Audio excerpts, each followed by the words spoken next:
नमस्कार मित्रों, हाजिर हूँ मैं फरवरी 2025 का मासिक राशिफल लेकर के। तो फरवरी में कैसा रहेगा आप सभी कर्क राशि वालों का धन, शिक्षा, स्वास्थ्य, व्यापार और प्रेम जीवन। आज हम इस विषय में विस्तार से चर्चा करेंगे। किंतु इससे पहले अभी तक आप लोगों ने चैनल को सब्सक्राइब नहीं किया है तो सब्सक्राइब कर लिया है तो धन्यवाद। अब विषय पर आते हैं और सबसे पहले स्वास्थ्य की बात करें तो आपके प्रथम भाव को राहु देख रहे हैं और स्वयं राहु नवम भाव में त्रिसराया भाव के स्वामी शुक्र के साथ स्थित है। तो इस महीने कफ जन्य रोग होने की संभावना है। हालांकि युवाओं के लिए ये महीना ज्यादा चुनौतीपूर्ण नहीं दिख रहा है। वही 40 से अधिक आयु के लोगों को थोड़ा अपने स्वास्थ्य को लेकर सजग रहना होगा।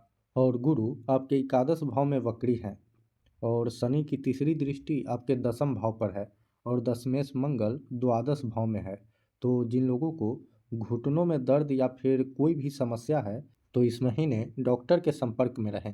अब मानसिक स्वास्थ्य की बात करें तो अष्टम भाव में शनि है। अष्टम भाव मानसिक पीड़ा का भी होता है और इस भाव में शनि स्वराशि के हैं और कर्क राशि का स्वामी चंद्र है और चंद्र की स्थिति हमेशा तेजी से बदलती रहती है, जिस कारण से सामान्य रूप से सभी कर्क राशि वाले जातक का मन कभी एक समान नहीं रहता है और शनि अष्टम भाव को बलि कर रहे हैं। तो इस महीने मानसिक तनाव रहेगा। अब शिक्षा की बात करें तो शिक्षा का कारक बुध सप्तम भाव में 11 फरवरी तक सूर्य के साथ स्थित है, यानी बुध की सीधी दृष्टि प्रथम भाव पर है।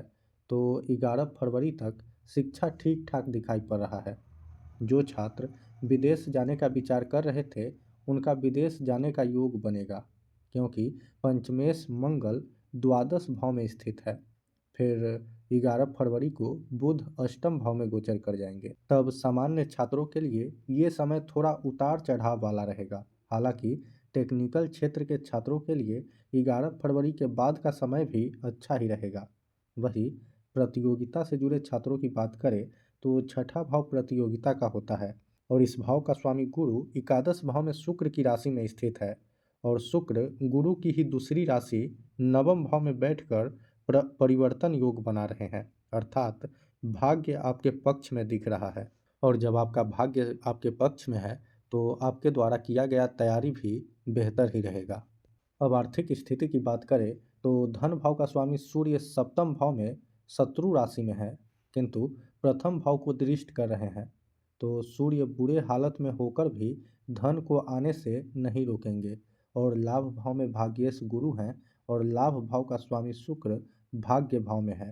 तो ये स्थिति आर्थिक स्थिति को बेहतर बता रहा है, किंतु दोनों ही स्थिति में एक चीज कॉमन है कि बुध व्यय का स्वामी होके धनेश के साथ स्थित है और लाभेश राहु के साथ होकर पीड़ित है। तो इस महीने धन तो आएगा लेकिन खर्च भी बढ़ेगा। अब कार्य क्षेत्र की बात की जाए तो व्यवसाय से जुड़े लोगों को इस महीने काफ़ी उतार चढ़ाव का सामना करना पड़ सकता है। हालांकि 11 फरवरी के बाद परिस्थिति में थोड़ा सा बदलाव आएगा। बड़े स्तर के व्यापारियों को विदेश से या फिर विदेशी कंपनी के द्वारा कोई डील मिल सकता है।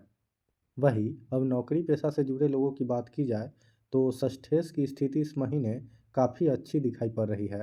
परिणाम स्वरूप आपके कार्य से आपके बॉस इस महीने काफ़ी प्रभावित रहेंगे। प्रभावित से मेरा मतलब है कि आपके बॉस आपके मेहनत और आपके कार्य को देखकर काफ़ी खुश रहेंगे।